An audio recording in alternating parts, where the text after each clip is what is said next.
सतगुरु के आने से आई है बार, सचमुच आत्मा की यही है पुकार। मौज मस्त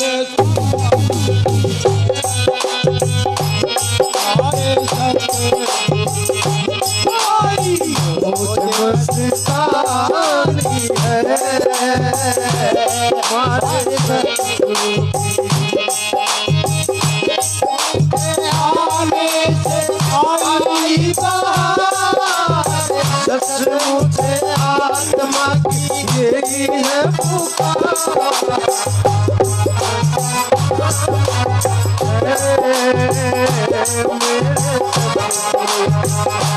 आई मौज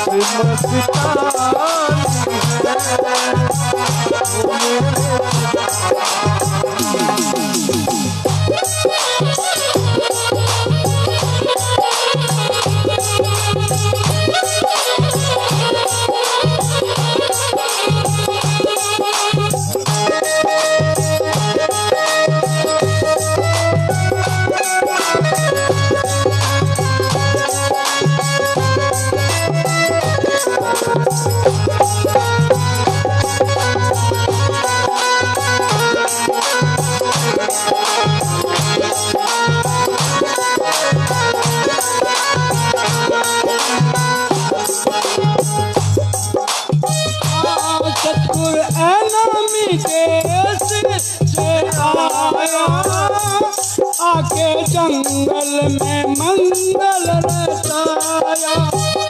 वो सतगुरु एनामी देश से आया, आके जंगल में मंगल रचाया। आज के शुभ दिन आया, पर के नाम साज की जाया। ये तो मौज दीवानी है हमारे सतगुरु आई मौज मस्तानी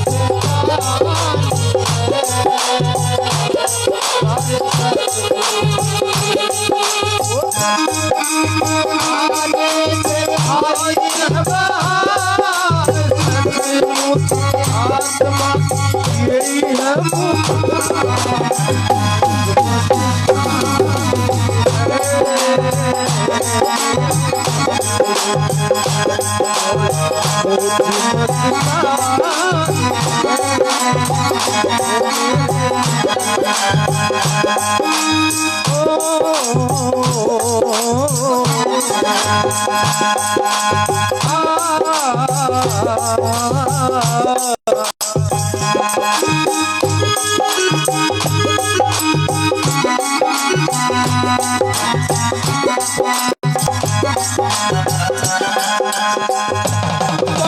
सतगुरु के दर्शन पाओ, उनके चरणों में शीश निवाओ। दर्शन पाओ, जाके चरणों में शीश निवाओ। भूल जीवों को रास्ता बताओ, अपनी आत्मा को बोध कराओ। जीवों को रास्ता बताओ, अपनी आत्मा को बोध कराओ। ये तो अमर कहानी है हमारे आई मौज मस्तानी है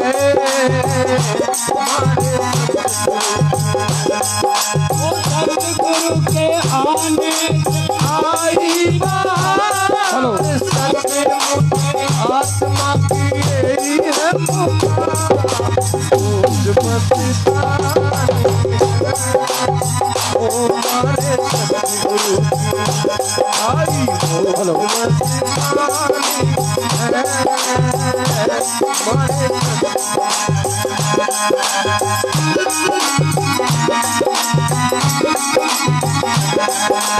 सतगुरु।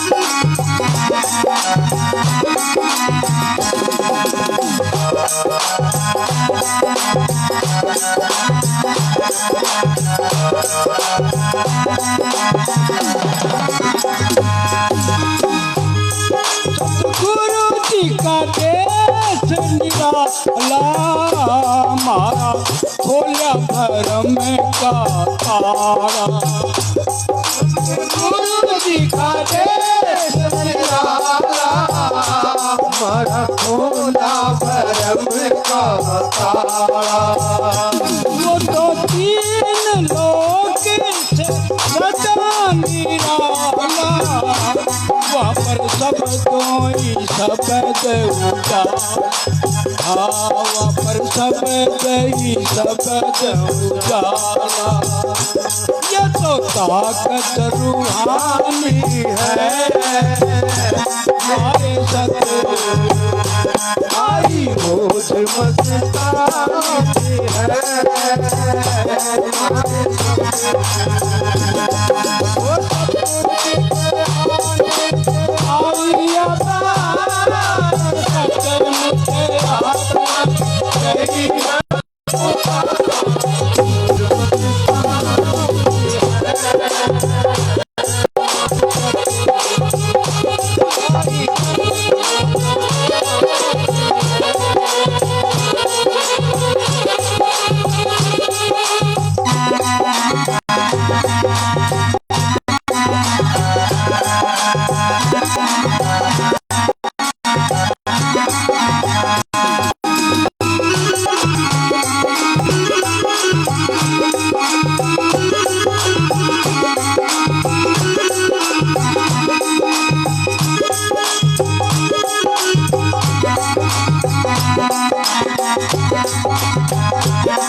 तो मस्ताना पर उपकारी,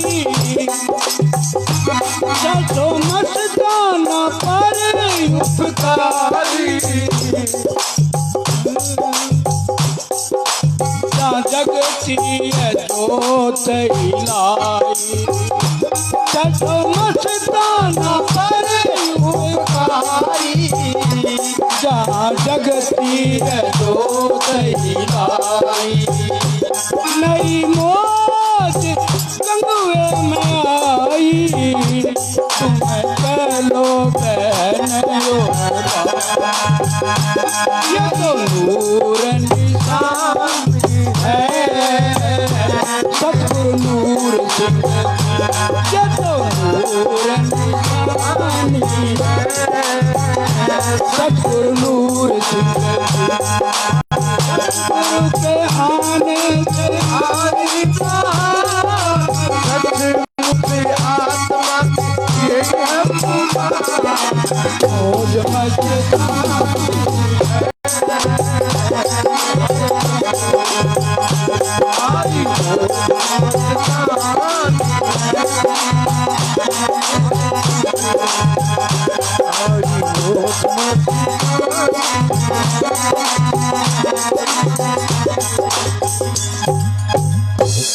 धन धन सतगुरु तेरा ही आसरा।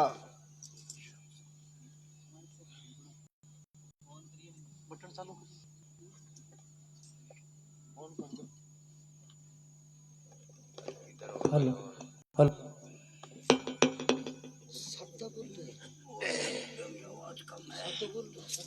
प्यारे सज्जनों, माता और बहन, दूर दराज नजदीक पास से आए हुए सभी को इस सतगुरु मंगते की नमस्कार।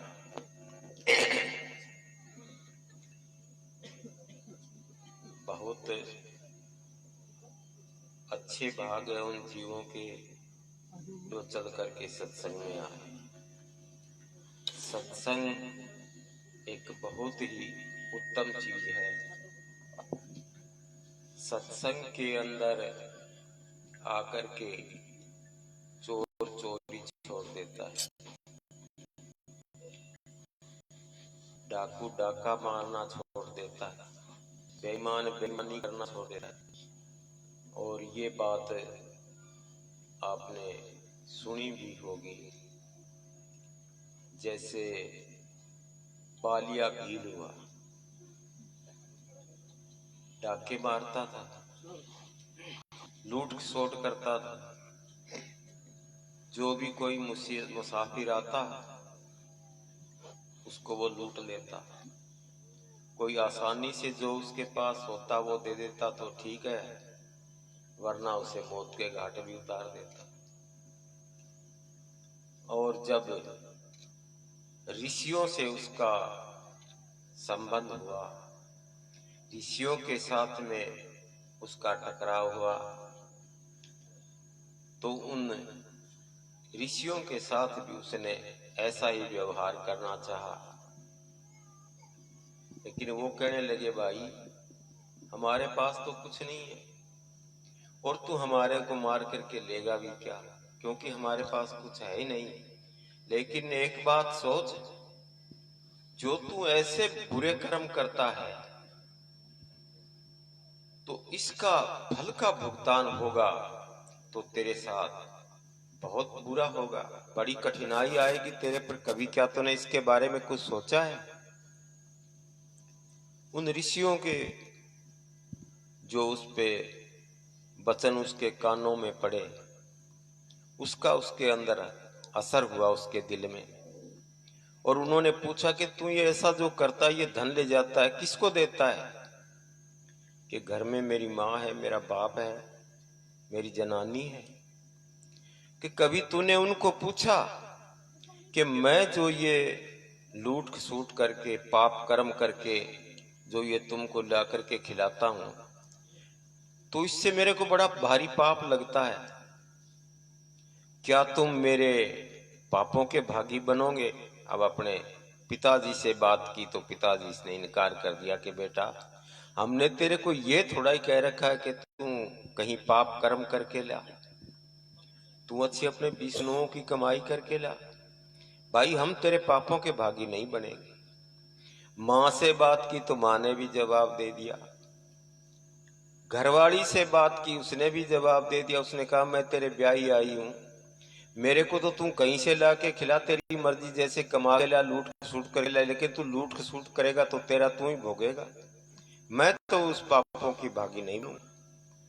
अब एकदम से झटका लगा कि हो, मैंने इतने बुरे पाप कर्म कर लिए, अब मेरा क्या होगा? वापिस गया, उन ऋषियों के पास जाकर के हाथ जोड़ के पैरों में पड़ गया कि महाराज मैंने बड़े भारी पाप किए हैं, मेरा उद्धार कैसे होगा? तो उन्होंने कहा, भाई इन पापों का निवारण करने के लिए एक ही रास्ता है, तू राम नाम का जाप कर। और इतिहास कहता है, कहने वाले कह रहे हैं, सुनते आ रहे हैं हम, कि वो उसी जगह पे बैठ के राम राम करने लगे। और वो भी कहने वाले तो कहते हैं कि उसने राम राम ही नहीं, मरा मरा जपा, उसको राम राम ही कहना नहीं आया।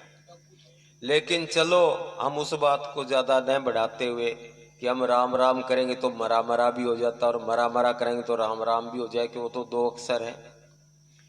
लेकिन कहते हैं बैठे बैठे जो है उसको दीमक चढ़ गई, और वो जो उसके अंदर इतना लीन हुआ कि फिर जब पासा पलटा तो वो वाल्मीकि ऋषि कहलाया। इसी तरह जिन जीवों के अच्छे भाग हैं, कहते हैं संत मिलन को चाहिए तज माया अभिमान, जो जो पग आगे धरे त्यों त्यों एक एक यज्ञ के समान। अब ये बात सभी सुनते आ रहे हैं, लेकिन जो महाभारत का युद्ध हुआ कौरवों और पांडवों का, सबको पता है, सब देखते हैं टीवी पर, ये महाभारत चलती है। महाभारत किताबों में पढ़ते हैं कि अर्जुन ने हथियार डाल दिए थे कि मैं ये लड़ाई नहीं करूंगा, मुझे ये लड़ाई मंजूर नहीं है, मैं भिक्षा मांग करके अपना जीवन बसर कर लूंगा, लेकिन मुझे ये लड़ाई लड़ करके राज नहीं चाहिए। ये गीता जी भी लिखती है, सभी को पता है इसके बारे में कि कृष्ण जी ने अर्जुन को कितने उपदेश दे करके और लड़ाई के लिए उसको खड़ा किया। कहा कि तू जंग में अगर तू मारा गया तो स्वर्ग में जाएगा, और अगर तू जीत गया तो फिर राज करेगा और तेरे को पाप नहीं लगेगा। और इसके बारे में जो उन्होंने विराट रूप दिखलाया कि ये देख, ये तो सभी मरे ही पड़े हैं, बस तेरा तो एक माध्यम बनना है। तू अगर ना खड़ा होगा तो भी ये तो मरे हुए हैं। और ऐसा किया और उनका युद्ध हुआ, पांडवों की जीत हो गई। युधिष्ठिर को बुरे बुरे सपने आने लगे, हाहाकार माच रही है। जिन जुओं की इतनी कत्लें हुई थी वो सामने आ करके दिखाई दे रहे हैं, वो चिल्ला रहे हैं। युधिष्ठिर ने कृष्ण जी को बुला करके पूछा कि महाराज मुझे बहुत बुरे सपने आ रहे हैं, अब मेरे को चैन नहीं मिल रहा है।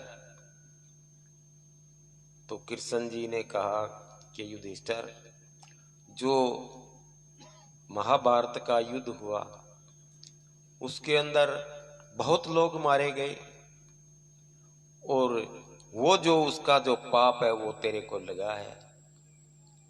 तो उसने कहा कि इसका निवारण कैसे होगा, कि तुम एक अश्वमेध यज्ञ करो, और वो यज्ञ जब आप करोगे तो यज्ञ संपूर्ण जब मानना कि आकाश के अंदर घंटा बजे। अब कृष्ण जी जो कहते थे वो तो पांडव तो उनकी करते थे, वो तो उसके पायक थे।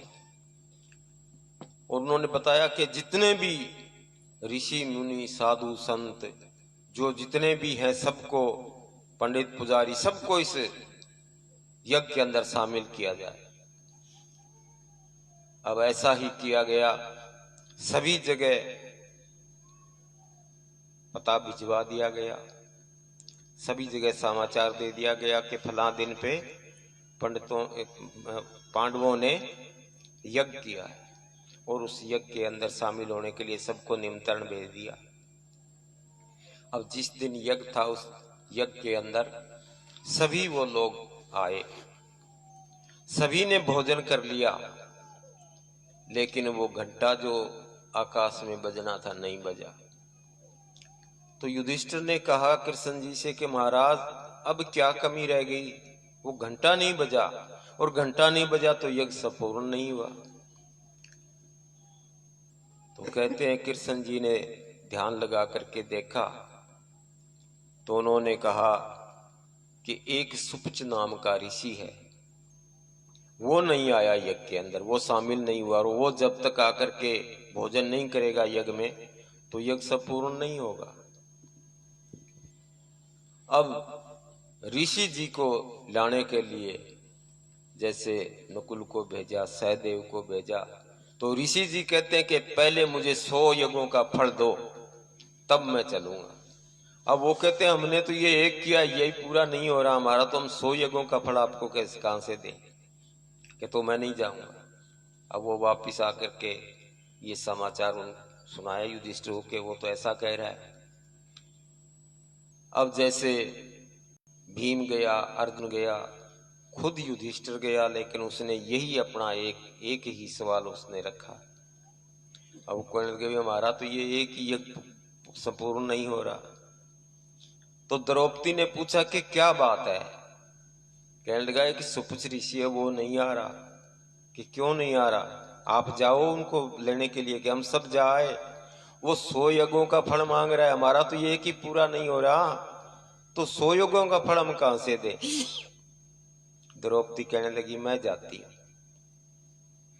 द्रौपदी ने अच्छी रसोई बनाई, बहुत चतुर थी वो रसोई बनाने में, 36 प्रकार के भोजन तैयार करके, और वो नंगे पैरों होकर के वो जो है वो ऋषि जी की कुटिया की तरफ चली। ऋषि जी की कुटिया पे जाके कहने लगी महाराज पांडवों ने यज्ञ किया है और आप चलो, मैं आपको लेने आई हूं, आप भोजन करो। तो ऋषि जी ने वही प्रश्न अपना किया कि पहले मुझे 100 यज्ञों का फल दो तब मैं चलूंगा। तो द्रौपदी ने कहा महाराज आप जैसे ऋषि मुनि कहते हैं कि संत मिलन को चालिए तज माया अभिमान, ज्यों ज्यों पग आगे धरे त्यों त्यों एक एक यज्ञ समान। मैं मेरे घर से चल करके आपकी कुटिया तक आई हूँ, मेरे पांव गिन लो, एक एक पग यज्ञ के समान है, आप 100 रख लेना और बाकी मेरे दो। तो ऋषि जी के पास कोई रास्ता नहीं था, कोई चारा नहीं था, वो उठ करके साथ हो लिए। अब आकर के द्रौपदी ने भोजन परोस दिया। ऋषि जी खाने के लिए तैयार हुए, खाने की तरफ देखा तो 36 प्रकार का भोजन था। मन में विचार किया कि तू तो एक भक्त है, साधु है, ऋषि है, ये 36 प्रकार का भोजन अगर तू खाएगा तो तेरी इंद्रियां जो है वो सारी चंचल हो जाएगी और भोजन करना भी अवश्य पड़ेगा। तो ऐसा करके उसने ऐसा किया कि उस भोजन में से एक एक ग्रास निकाल करके एक जगह इकट्ठा कर लिया और उसने 3 ग्रास मुंह में रखे, 3 बार घंटा बज गया। और द्रौपदी के दिल में ये आया, वो देख रही थी बैठे कि देखो है तो आखिर नीच जाति का, क्या पता इसको भोजन के स्वाद का। मैंने 36 प्रकार के भोजन बनाए थे, अगर ये अलग अलग इनका टेस्ट लेता तो कितना आनंद आता खाने का, लेकिन इसने तो सारा इकट्ठा कर लिया, ये क्या जाने इस स्वाद को। ऐसा उसके मन के अंदर विचार आया और ऋषि जी ने अपना हाथ रोक लिया। अब 3 बार घंटा बजा, बंद हो गया। तो युधिष्ठिर ने कृष्ण जी से कहा कि महाराज 3 बार घंटा बजा और फिर बंद हो गया, क्या कारण है।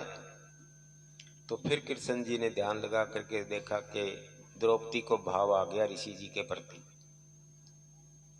अब जा करके उन्होंने द्रौपदी से कहा कि तूने ऋषि जी के बारे में क्या सोच लिया। कि मैंने जी सोच तो ऐसा लिया, मेरे दिल के अंदर ये भाव आ गया कि भाई आखिर है तो नीच जाति का, ये क्या जाने ये राजा महाराजाओं का खाने के बारे में।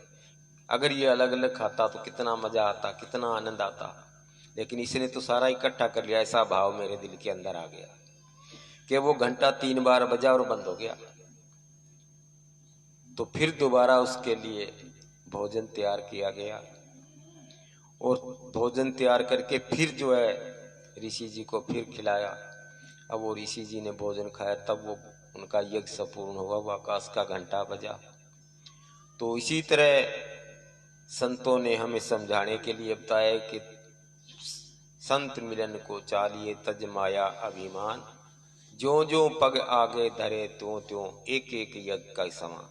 एक एक यज्ञ का फल मिलेगा, एक एक पग रखने का। सत्संग के अंदर आने का इतना बड़ा लाभ है। और इधर तुलसीदास जी कहते हैं कि संत समागम हरि कथा तुलसी दुर्लभ दो, कि ये दो चीजें बहुत मुश्किल है, बड़ी कठिन है ये। क्या? संतों से मेल जोल, संतों के पास से आना जाना, संतों का सत्संग सुनना, संत समागम और उस राम नाम की भक्ति, मालिक के नाम की जो है सत्संग भजन कीर्तन, ये बहुत मुश्किल है। और ये जिसके भाग्यों में है तो वो जीव बड़ा भाग्यवान है। संत समागम हरि कथा तुलसी दुर्लभ दो, सुत दारा और लक्ष्मी, ये तो पापी के घर भी हो कि घर के अंदर हट्टा कट्टा जवान बेटा, घर में स्त्री और धन माया, ये तो आपको एक पापी के घर में भी मिल जाएगी। एक कसाई है, वो कितना बुरा काम करता है, जीवों की गर्दनें काटता है, ये तो आपको उसके घर में भी मिल जाएगी। लेकिन ये मालिक के नाम की भक्ति और संतों के साथ मेल जोल, ये होना बड़ा मुश्किल है। तो इसी तरह से कबीर साहब जी ने तो इस बात पे बहुत ही कुछ कहा है कि वो कहते हैं कि जिसको सत्संग लगे ना प्यारा, वो नर कर्मों का मारा, कि वो कर्मों का मारा हुआ है, उसके कर्म में है नहीं। उसके उदाहरण में कहते हैं कि काग दाख खा नहीं सकता, और जे खा ले तो हो जा गले का रोग। देखो अंगूर है, दाख अंगूर की बनती है, अंगूर को सभी पक्षी खा लेते हैं, इंसान खाता है खूब चाह करके, लेकिन काग के वो भाग्य में नहीं। अगर वो खा ले तो उसके गले के अंदर जो है उसके गले का रोग हो जाता है, उसके गले में जो है वो गांठ बन जाती है, फोड़ा हो जाता है, और उसका जो गला है वो सूज करके बंद होकर के वो मर जाता है, उसके भाग में नहीं है। कितने उदाहरण दिए उन्होंने, लेकिन मैं आपको एक दो उदाहरण सुनाऊंगा। मक्खी घिरत है, वो सबको अच्छा लगता है, कीड़ी से लेकर के हाथी तक सभी को पसंद है, लेकिन मक्खी के भाग में नहीं है। वो अगर उस घी पे बैठ जाए तो बैठते ही मर जाएगी, खाने की बात तो बहुत दूर है, क्योंकि उसके किस्मत में नहीं है। सूर को सादो सवरग कदे नहीं भावे, वो तो गंदगी में लेटना रहा, वो तो गंदगी के अंदर खुश रहता है। कहते हैं सवरग का दूत आया मर्तलोक के अंदर नगरी में आकर के, उसने कहा कि चलो भी आपको स्वर्ग ले चले। किसी ने हाँ नहीं की, सब अपने अपने काम में व्यस्त थे। अब वो वापिस जाने लगा तो एक सूर जो है वो कुर्डी पे अपना चारा चर रहा था, उसने कहा चल इसको ही ले चले अगर जाए तो उसने उसको कहा सूर से कि चल तेरे को स्वर्ग में ले चलते हैं। कि वहां ऐसी कुर्डी है क्या, ऐसी गंदगी है वहां? कह रहे स्वर्ग के अंदर गंदगी? अरे स्वर्ग तो स्वर्ग है, वहां तो बड़े आनंद है, कि अगर ऐसा है तो मैं चलूं, नहीं तो मैं नहीं जाऊं। क्यों? कि उसके कर्म किस्मत में नहीं है। तो इस तरह से सत्संग एक बहुत उत्तम वस्तु है। सत्संग के अंदर आकर के ही इंसान का निस्तारा हो सकता है, अन्यथा 84 लाख योनियां हैं, आप नजर मार करके देखो।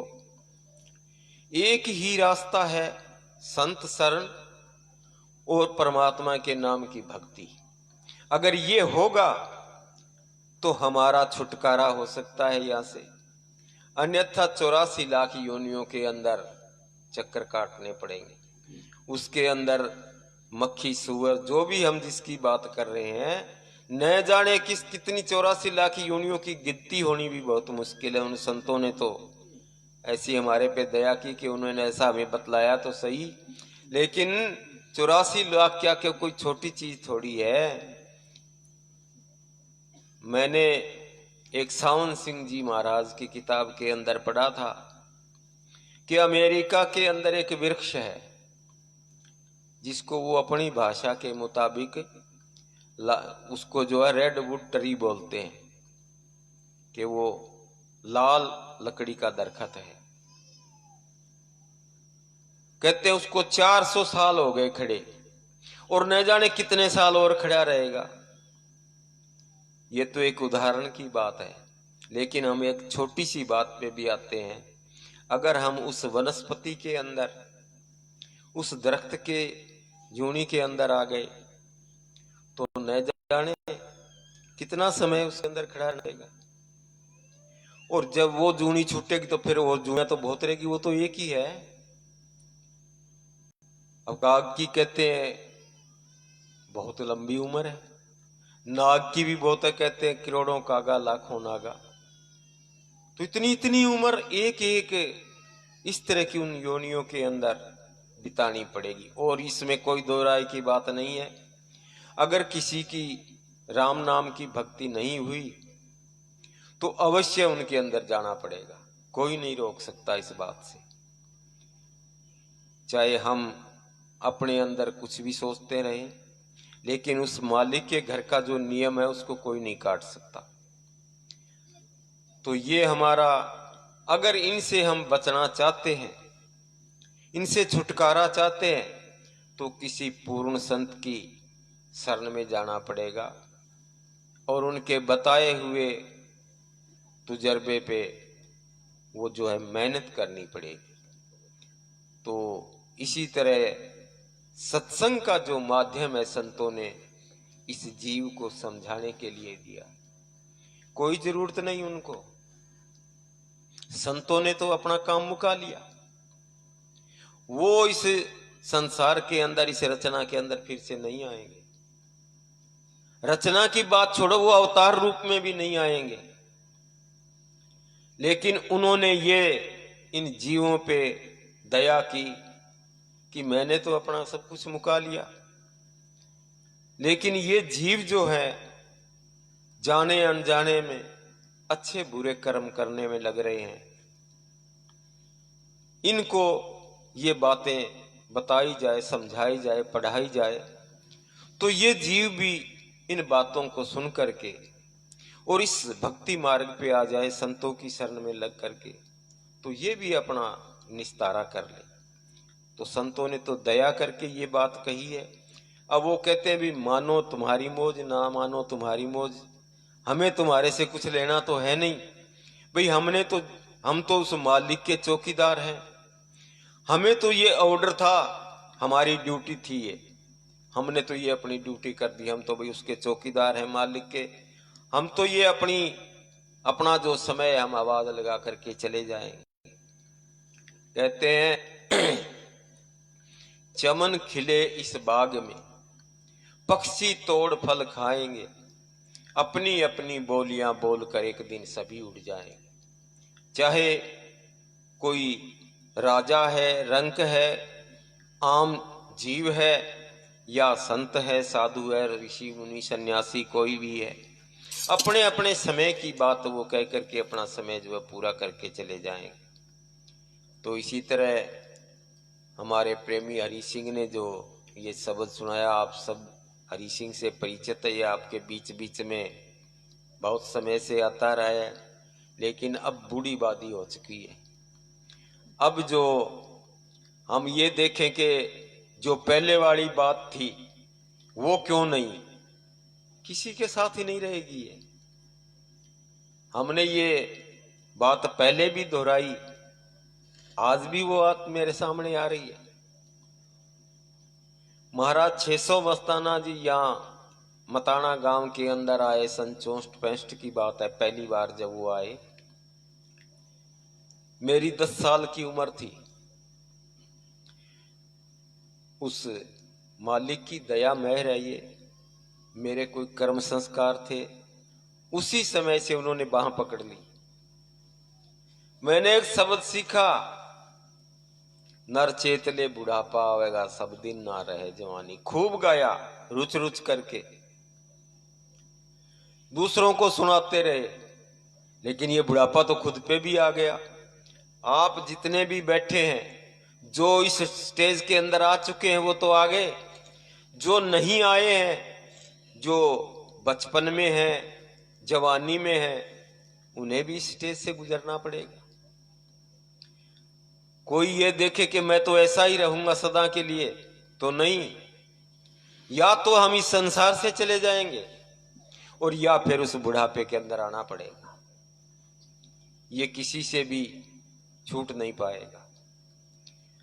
तो ये सारी स्थितियां आखिर इस जीवन के अंदर आनी है। तो ये स्थितियां तो आएगी, ये तो बच नहीं सकती। लेकिन वो संत महात्मा हमें जो समझाते हैं, वो कहते हैं भाई एक दिन ये संसार छोड़ के भी जाना है, तो आगे के लिए खर्च पल्ले बांध ले, कुछ कमाई कर ले। और क्या कमाई? वो राम नाम की कमाई। ये जो कमाई संसार के अंदर जो लगे हुए धन कमाने में, वो साथ नहीं जाएगा। वो तो हमारे इस जीवन के साथ है। जिस दिन जीव इसको छोड़ के चला जाएगा इस शरीर को, तो वो कमाई साथ नहीं जाएगी। न माँ बाप भाई बहन साथ जाएंगे, न कुटुंब परिवार वाले साथ जाएंगे, न धन दौलत साथ जाएगी, न जमीन जायदाद साथ जाएगी। वो तो छोड़ो, वो तो अलग की बात हो गई। ये शरीर जो हमारा है, ये भी साथ नहीं जाएगा। हम अकेले आए हैं और अकेला ही जाना पड़ेगा।